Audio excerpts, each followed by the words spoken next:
देखिए, आज ये माननीय एसडीएम महोदय के मार्फत माननीय प्रधानमंत्री और मुख्यमंत्री को ज्ञापन दिया है, उसको बताने के लिए देश में क्या हालत है। गन्ना किसानों के पिछले कई सालों से गन्ने के रेट में बढ़ोतरी नहीं हो रही है, जिसके चलते गन्ना किसान काफी आर्थिक नुकसान हो चुका है और जो चीनी उद्योग है वो भी संकट में पड़ चुका है, क्योंकि किसानों ने गन्ना का रकबा कम कर दिया है।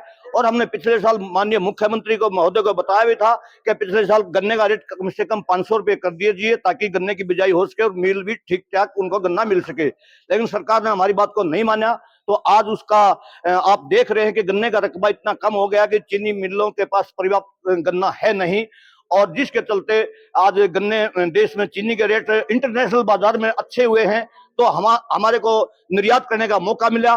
दुर्भाग्यपूर्ण है इस देश की सरकारों ने चीनी के निर्यात पर रोक लगा दी है और उल्टा 10 लाख टन कच्ची चीनी आयात करवा ली है। तो ये दुर्भाग्यपूर्ण इस देश के किसानों के लिए भी सही नहीं है और चीनी उद्योग वालों के लिए भी सही नहीं है। हम इसका विरोध करते हैं और हम आपके चैनलों के माध्यम से सोशल मीडिया वालों का भी हमें चेतावनी देना चाहते हैं। जब आलू का भाव, प्याज का भाव, गेहूं का रेट, सरसों का रेट गिरता है, तो कोई भी चैनल ये नहीं कहता कि किसान बर्बाद हो गया, उसकी लागत भी पूरी नहीं हो रही है।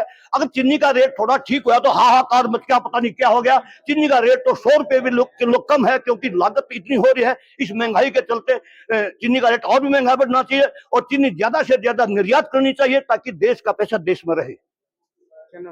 सत्यवान नरवाल, भारतीय किसान यूनियन चढ़ूनी प्रदेश उपाध्यक्ष, हरियाणा। देखिए, कई साल से गन्ने की बढ़ोतरी कम हो रही है और गन्ने में बहुत सारी बीमारियां आ रही हैं।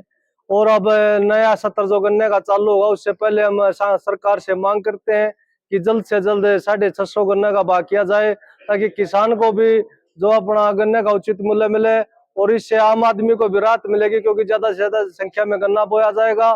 क्योंकि अब सितंबर से गन्ना बोना शुरू हो जाता है। इससे हमारा जो मिलों का उद्योग है ये भी बच जाएगा। बहुत सारे जो भी कर्मचारी हैं बेरोजगार होने से बचेंगे। ये हमारी मांग लेकर एसडीएम साहब। लगातार चीनी के भाव में बढ़ोतरी हुई है, 20 रुपए ज्यादा बढ़ गई है, क्या कहेंगे? इससे मेन काम तो इसका सरकार से पूछा जाए तो अच्छा है, क्योंकि उन्होंने कई साल से गन्ने का भाव नहीं बढ़ाया, जिससे किसान अपनी ये फसल छोड़ के दूसरी फसल पे चला गया। क्या नाम? भगत सिंह, गाँव छिड़ाना। लगातार कई सालों से प्रदेश भर में गन्ने की कमी हो रही है। गन्ने की इतनी कमी हो गई है, कई शुगर मिल तो मतलब बंद होने की कगार पर खड़े हुए हैं। तो हम सरकार से मांग करते हैं कि गन्ने का उचित भाव दिया जाए। कम से कम जिस हिसाब से चीनी का भाव 65 रुपए किलो हुआ, तो गन्ने का भाव भी 650 रुपये क्विंटल होना चाहिए, जिससे प्रदेश भर में, देश में गन्ने का उत्पादन ज्यादा बढ़ेगा और उद्योग मिलों को भी फायदा होगा। तो हम सरकार से मांग करते हैं कि गन्ने का भाव जल्द से जल्द बढ़ाया जाए।